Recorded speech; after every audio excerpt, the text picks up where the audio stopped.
I keep trying to tell y'all that 2023 is probably going down in history as the greatest year for gaming of all time so far. And that recent PlayStation showcase only further proved that for me.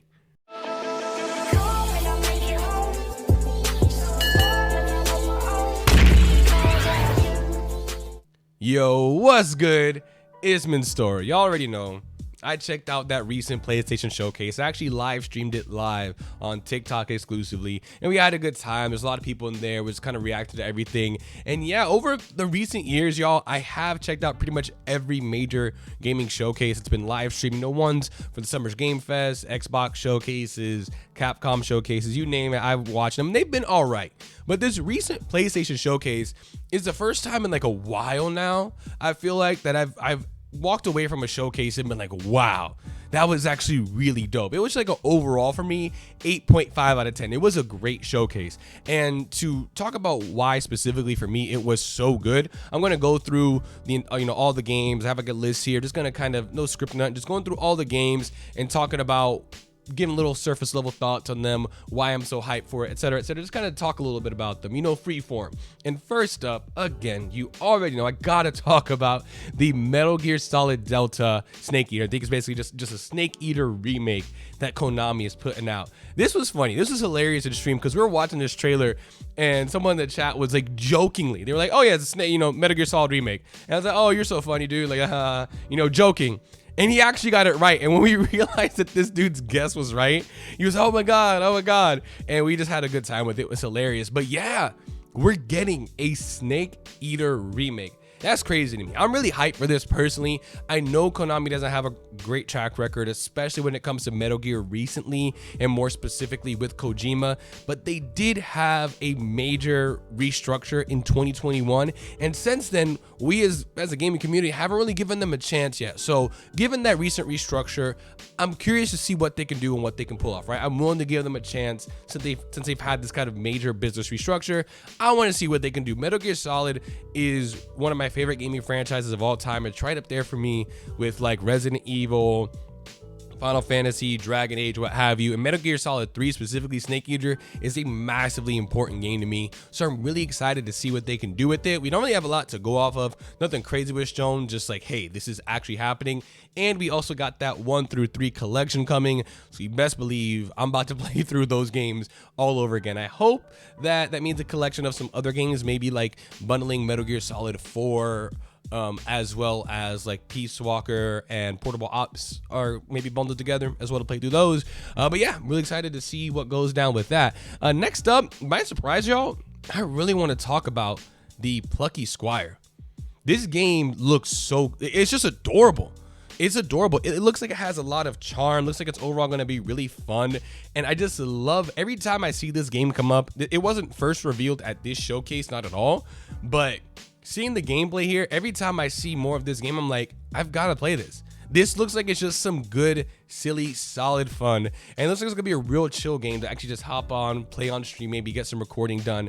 And it looks like the team behind this, man, they've went all out. I'm really just thoroughly impressed at what they've been able to put together every time I see it. The perspective changes from 2D, like in the book. Not only that, but like in the book to other 2D objects, back into 3D to actually traverse the environment. What looks like this kid's room just blows me away.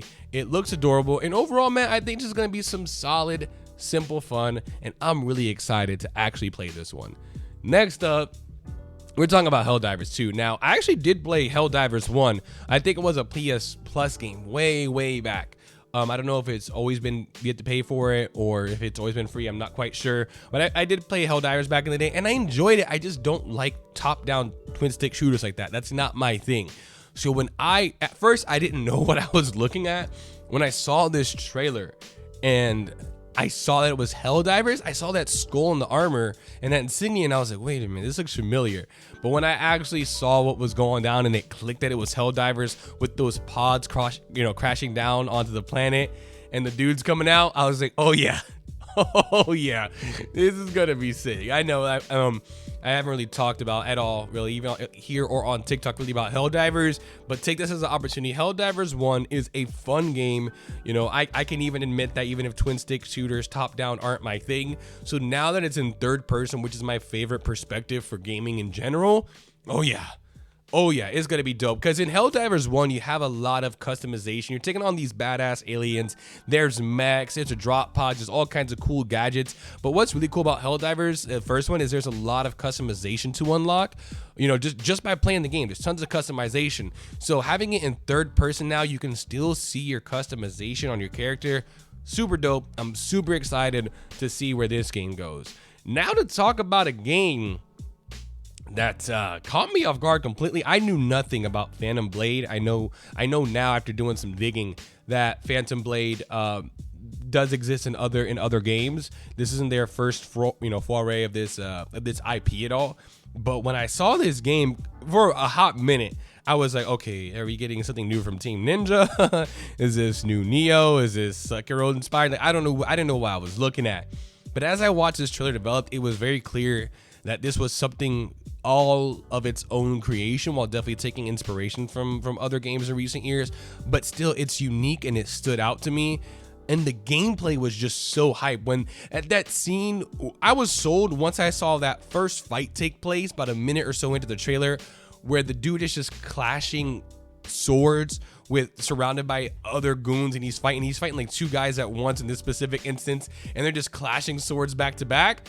I was like, nah, day one cop. I've seen all I need to see. Day one cop, day one purchase. I've seen everything that I need to see at this point. So yeah, and then to top it all off, you had the dude just throwing around that like cage thing with the buzz saws on it, and that it was just doing even more to sell me. And then you got the parkour, the running up the wooden beams to attack a dude from the sky. I was like, yeah. You don't need to sell me anymore. The trailer could have ended right there, and then we got some dope platforming in the mountains. Yeah, so the only thing that, it's not even really a negative, it's just a personal thing for me. There's a lot of gray and black going on here, and I mean, even in an action game like this, I'm like, come on, we can get a little bit more colorful. I would like a bit more color represented in this game, but even still, it looks incredibly fun. That's a definite nitpick, and it's an artistic direction that they chose to take, so it's not even a big deal. I'm copping this day game one. I don't know. I was so focused on the gameplay, and I actually love story in video games, but I wasn't even following what's going on with the story. So that's just going to be another treat if the story turned out to be good, because I'm here for gameplay at this point. But I'm really excited to see what goes on with Phantom Blade 0. I don't think it just said coming to PS5, so we don't got a release date or anything, I don't think yet, but I'm hyped for this one for sure. Definitely hyped for this one. And then next up, man, come on, Granblue Fantasy Relink. You already know that's coming 2023. I've been waiting for this game for a while now. You guys know I like high fantasy RPGs. You know, Baldur's Gate 3, Dragon Age is my thing, Final Fantasy is my thing. So, you know, this is gonna be right up my alley. I really wanted to get into Granblue Fantasy Versus, but I'm just bad at traditional fighting games. But this I can get into. Ever since I first saw gameplay for this, I was like, oh yeah, I need this in my hands right now. And every time I see it, I'm just reminded, oh yeah, this is a thing, it's out there. And yeah, that hype is still buried deep within my soul for this game. The combat looks incredible. Love the way the RPG elements look, how flashy everything is, over the top. I definitely think there's a time and place for games like that have a lot of that flashiness, a lot of those effects. And I think Granblue is just gonna be one of those games for me where it has that anime aesthetic, and it's, you know, particles and effects all over the place, Demon Slayer breathing style, you know, level of effects with sword swinging and magic all over the place, and I'm gonna love that about it. That's one of the things I'm gonna love about it. The world of Granblue has always looked interesting to me. It's always looked interesting to me. So even more for me to get hyped about. This is just an excuse for me to delve into this world, this decent looking fantasy world that's been crafted by Psy Games. So I'm hyped for it, and I'm excited that we're finally getting confirmation that it's coming in 2023. Next up, can we talk about Alan Wake 2? Can we talk about that? Okay, so for background, I played a little bit of Alan Wake 1, but this was after Control. Control is really what got me into this universe, and seeing just the kind of universe and background that they've set up for the way that phenomenon work in Control pulled me in so quickly. I read through, I believe, almost every single note in Control, and I was like, oh, I'm sucked in at this point. And that's what made me go back and try Alan Wake 1. But I was expecting a bit of a scarier game with that. I don't know why, because Control wasn't all that scary. It's just with Alan Wake 1, I was expecting something a bit more scary. So when I didn't get that, I kind of put it down. But the Alan Wake 2 gameplay trailer, it's, I think it's about time I go back into that. I like that we actually have a dual protagonist kind of thing going on. I'm excited to see what's going to develop with that. And yeah, Alan Wake 2 actually looks pretty scary. It looks like it's going to give me a lot of what I wanted from Alan Wake 1. And Control has some of those scarier moments. And I say, man, they could craft a killer, you know, just overall scary game. And it looks like they're going for that here. You know, there was points in the trailer I was like, oh, I actually got a good scream out of me. You know what I mean? So I'm actually really excited to try this out. I'm really excited to see how this develops from like a horror perspective, how creepy things can get. And man, I'm so excited for Alan Wake 2. The gameplay looks right up my alley. It's gonna remind me a lot of the recent Resident Evil games throughout the years of Remake specifically. And man, you know, we're in this. I'm super excited for Alan Wake. But I'm even more excited. I'm even more excited for Dragon's Dogma 2. Can we talk about this for a second? Yo, now that I've gotten into D&D more recently, throughout recent years, right? Like, I played Dragon's Dogma first, and then like in the last 3 years, I got into D&D because of Baldur's Gate 3. But yo, Dragon's Dogma and Dragon's Dogma 2 as well, watching this gameplay trailer, it's like, yeah, this is just what D&D, Dungeons and Dragons, and like a lot of other tabletop games like Pathfinder 2e, this is what it looks like in your head as you're imagining the combat encounters. What can someone give me a good visual representation of what combat in D&D 5th edition and Pathfinder 2e looks like? Yeah, watch some Dragon's Dogma gameplay. That's what I would for real tell somebody. If you want to feel what playing D&D 5th edition is like, play something like Solasta, play something like Baldur's Gate 3 specifically. But if you want, what does D&D combat look like in the heads of the people that are playing it? That's Dragon's Dogma. And this trailer just looked so incredible. It looks exactly like what I wanted to look like, an evolution of everything we loved from Dragon's Dogma 1. I saw so many familiar classes and abilities, again, just kind of, you know, pumped up to 11. We saw, again, the dragon eating a heart. We saw the pawn system. It looks like there's even potential that it might be co-op. Like, everything, again, is they stuck to their guns, but made it better in every aspect. At least that's what the trailer makes it look like, and I'm really happy that we have gameplay to go along with it. It's believable that, yeah, this is the game I'm going to be playing when this comes out. I saw some of my favorite classes. I think it's called Arcane Archer or Mystic Archer. I'm overall just sold, you know what I'm saying? I'm really excited to get my hands on this game, and it does lighten the sting just a bit. Seeing this makes my heart, it's healing just a little bit from the fact that we in the West never got an official release of Dragon's Dogma Online. This is a great way to make up for that, Capcom. So, all right, you're not doing so bad. You're not doing so bad, Capcom. Next up, I'm going to talk about a few, actually, of the VR games that stood out to me. This might just be the kind of a rapid fire section. But Arizona Sunshine 2 looks dope. I remember playing Arizona Sunshine 1 back on one of the old school Oculus Rifts. I had a fantastic time. And I think I'm just going to get more of that here. The gameplay, we don't really get to see any gameplay from it. It looks like it might be in-engine, not quite sure. But not a whole lot to talk about here. It's just like, hey, if they're making Arizona Sunshine, but better with modern day, you know, VR tools essentially, then yeah, I'm gonna be hyped for this, right? But not a whole lot to go on here, so I won't ramble on too much about it. But Resident Evil 4 VR though, yo, can we talk about that? I'm not prepared. There's certain sections of the game I actually was, throughout all my playthroughs of Resident Evil 4 Remake, I was more scared more tense than I would say suspenseful than I expected to be in some areas. I was like, wow, this game is actually decently scary, like throughout some of the castle sections and stuff like that. I was like constantly looking over Leon's shoulder and stuff like that. The game can get pretty scary. In a VR, that pretty scary is gonna jump to insanely creepy at times, man. insanely creepy. Maybe a little bit less so since the remake is so fresh in our heads and we know the layout so well. But I'm super excited for this. It looks like they're taking all the lessons from Resident Evil 4 OG VR and just making it better. I don't know if it's the same people developing that, because I know the Resident Evil 4 VR game, the OG version, was just a Quest exclusive, but this looks incredible. They've got the parrying.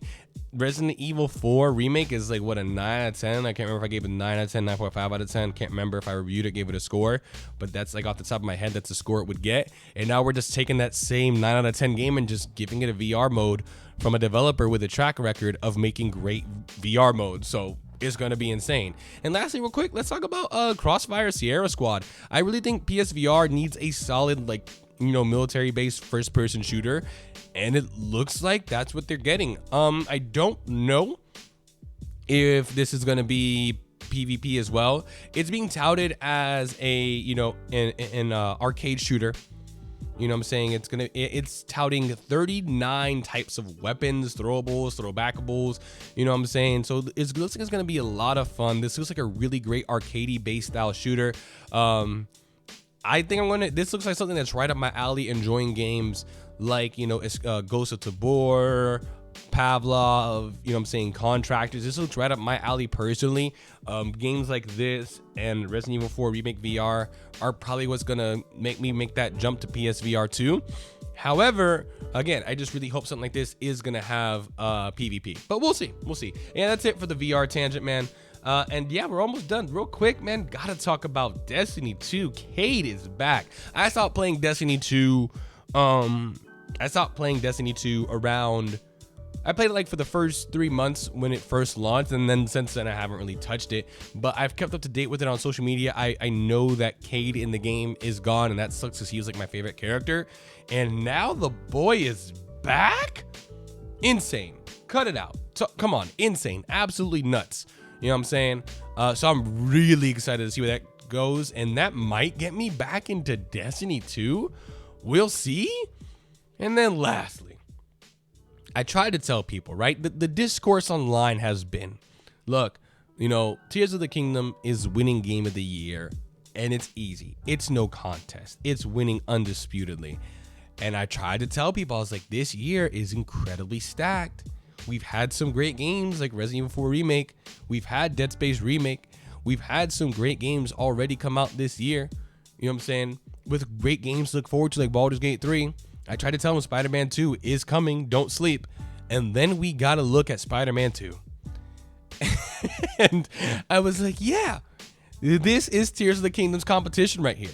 Look at how incredible this is. We were only shown 10 minutes and I was fatigued by all the awesomeness that I was seeing. I don't even know that's a word, but just everything we were shown was just absolutely insane. I love the symbiote suit. I love the combat of the symbiote suit. It's visceral, it's high octane, it's dynamic in the angles that it has. It looks like, and I've said this a lot throughout this talking about this showcase, but it looks like just the evolution we wanted from the previous 2 Spider-Man games. You know what I'm saying? The only thing that's even like kind of, oh, okay, I'm not quite sure on how to feel about some things is, okay, we're getting the symbiote suit, looks like pretty early on in the game, and I'm guessing at some point Peter's gonna lose it.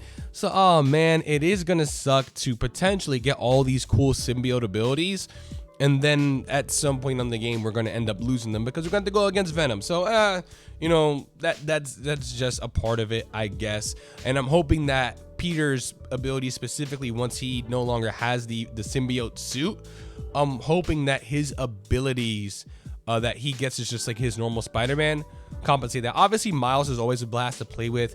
He's got, you know, his Venom powers, his invisibility, so he's always a blast to play with. He's given me a bit more varied gameplay that I wanted. You know, the gadgets are always cool, don't get me wrong, but I definitely like having more so superpower type stuff, like the Venom stuff, a bit more flashy. So I like that about Miles, and I was looking for something like that in Peter.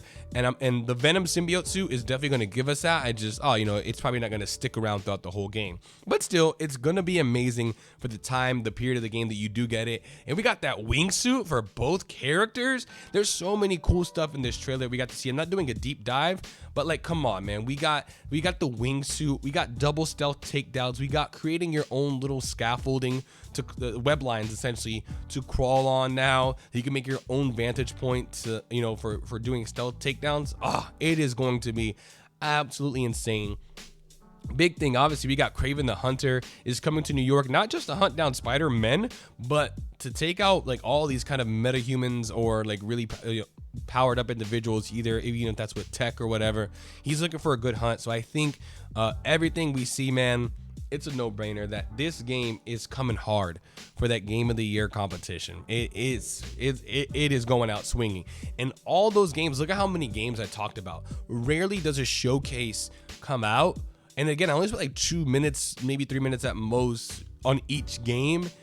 And look at how much I had to talk about. That's why this showcase specifically was so impressive for me. I rarely leave showcases, at least showcases belonging to one specific entity, like, oh, just an Xbox showcase, just a Microsoft showcase. Rarely do I leave something like that with this much to say about so many different titles. So that's why I said, man, this is definitely one of the best showcases that I've seen in recent memory, for sure. There was so much love here, and I'm only giving surface level thoughts on all these games. I don't want to go into extreme tangents or super detailed, just to kind of showcase how hype and how excited I am to get my hands on some of these games. Most of this is coming in 2023, so it's like, bro, I don't see any recent years competing with this year. I'm sorry, it just ain't happening for me. It's just not happening.